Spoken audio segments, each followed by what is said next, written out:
Ekonomi Indonesia sempat diliputi pesimisme akibat kebijakan yang dinilai tidak konsisten dan kurang berpihak pada rakyat.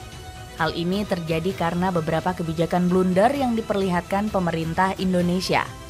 Namun, situasi mulai berubah ketika Purbaya Yudi ditunjuk sebagai Menteri Keuangan.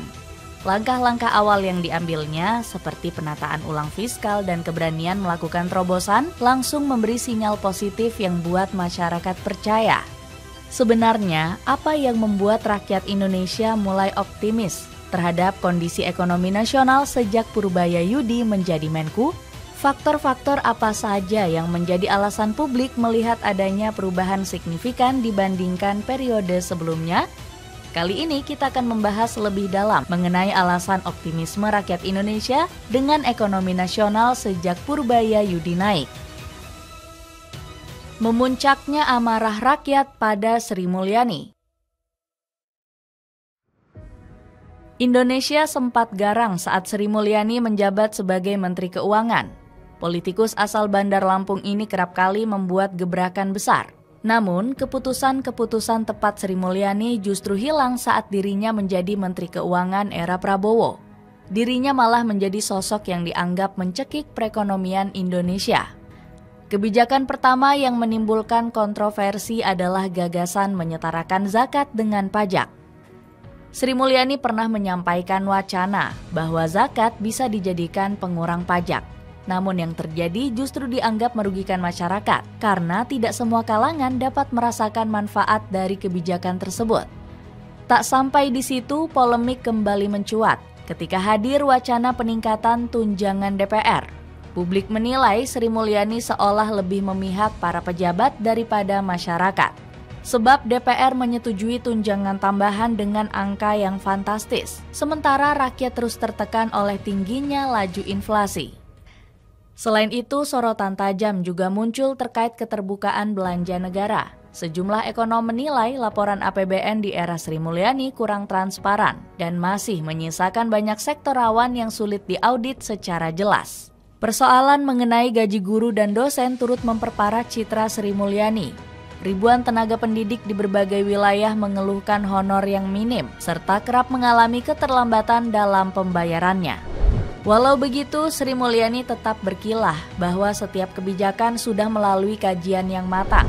Ia menekankan bahwa krisis global dan gejolak geopolitik merupakan faktor utama yang memicu sulitnya perekonomian nasional.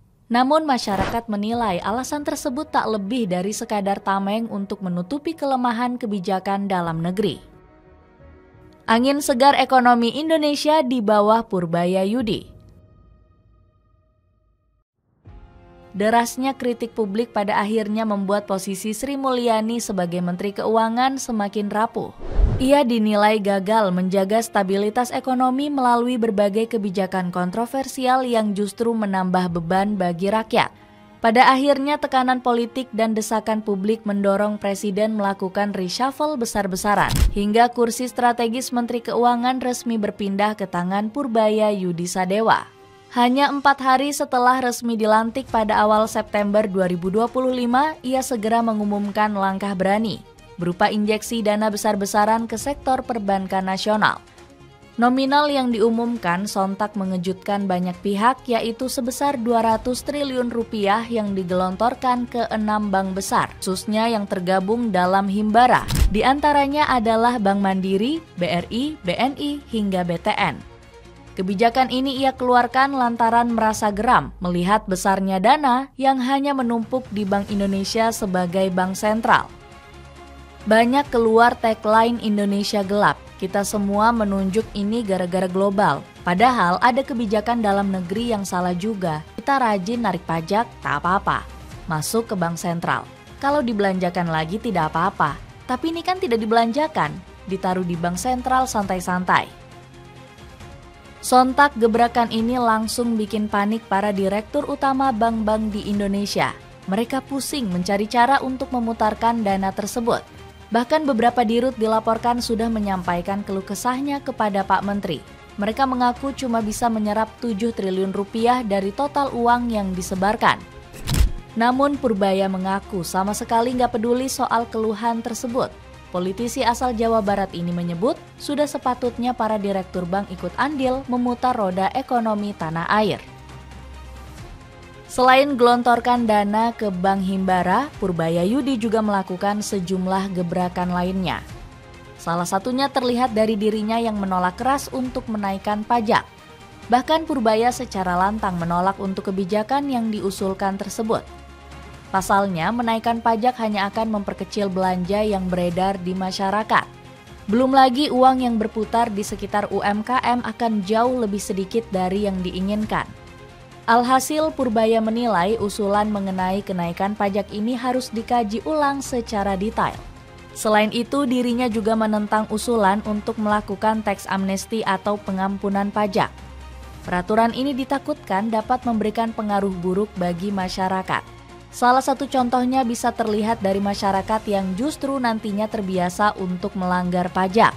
Itu memberikan sinyal ke para pembayar pajak bahwa boleh melanggar. Nanti ke depan-depan ada amnesti lagi. Kalau teks amnesti setiap berapa tahun, ya sudah, nanti semuanya akan nyelundupin duit. 3 tahun lagi teks amnesti. Bahkan Purbaya juga menganggap kalau penerapan tarif cukai di Indonesia sangat nggak masuk akal. Dirinya menilai pemerintah terlalu tinggi dalam menetapkan tarif tersebut. Hal ini bisa dilihat dari tarif cukai industri rokok yang mencapai 57%. Purbaya menyebut kalau penerapan ini hanya akan membunuh usaha tersebut sedikit demi sedikit. Saya tanyakan, cukai rokok gimana? Sekarang berapa rata-rata? 57%. Wah, tinggi amat. Fir'aun lu, kita masih belum punya program yang bisa menyerap tenaga kerja yang nganggur. Kalau cukai makin mahal, industri hanya akan mengalami kemunduran. Misi Purbaya Yudi menekan subsidi listrik tanpa kenaikan tarif. Gebrakan lain yang berupaya dilakukan Purbaya Yudi adalah menyetabilkan tarif listrik. Menteri Keuangan Indonesia ini mencari 1001 cara agar tarif listrik tak naik. Alasannya karena Purbaya ingin mengurangi subsidi tarif dasar listrik. Namun Menteri berusia 61 tahun ini juga ogah pengurangan tersebut justru membuat tarif listrik meroket. Purbaya nggak mau pengurangan subsidi justru membuat rakyat tercekik. Padahal Menteri kelahiran Bogor ini ingin masyarakat memutar uangnya ke berbagai sektor perdagangan. Alhasil Purbaya memutar otak agar subsidi listrik bisa dikurangi tanpa memberatkan masyarakat. Alumnus ITB ini kemudian mencanangkan mencari sumber listrik yang lebih murah. Kalau subsidi kurang, bukan dinaikkan harganya, tapi dicari sumber listrik yang biayanya murah, ungkap Purbaya. Gak main-main, Purbaya langsung bergerak cepat dengan mencari teknologi listrik murah. Salah satunya dengan membangun PLTS dalam skala besar. Sebab PLTS dinilai hemat dalam penggunaan dan ideal untuk iklim yang ada di Indonesia. Namun Purbaya mengaku masih perlu mengkaji pembangkit listrik alternatif selain PLTS.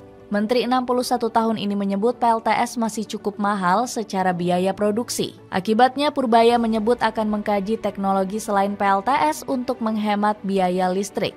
Pasalnya Purbaya ingin mencari pembangkit listrik tepat guna yang bisa menghapuskan subsidi secara perlahan. Waktu di Hambalang kemarin ada diskusi tentang program pengurangan subsidi listrik dengan penggunaan PLTS Surya. Jadi harganya masih agak tinggi.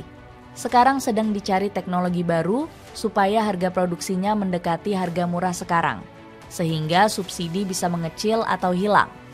Langkah koboi yang diambil Purbaya Yudi mulai memulihkan kepercayaan rakyat terhadap pemerintah. Sejumlah terobosan yang diambil Purbaya mulai dijalankan dan dieksekusi secara teliti demi kesejahteraan masyarakat. Berbagai gebrakan Purbaya seperti mempertahankan tarif listrik dan menolak amnesti pajak juga diapresiasi masyarakat. Alasannya karena sang menteri berpikir kreatif dalam menyelesaikan masalah. Kepedulian Purbaya terhadap rakyat juga terlihat lewat keengganannya menaikkan pajak dan mengutamakan moncernya perputaran uang. Bagaimana pendapatmu?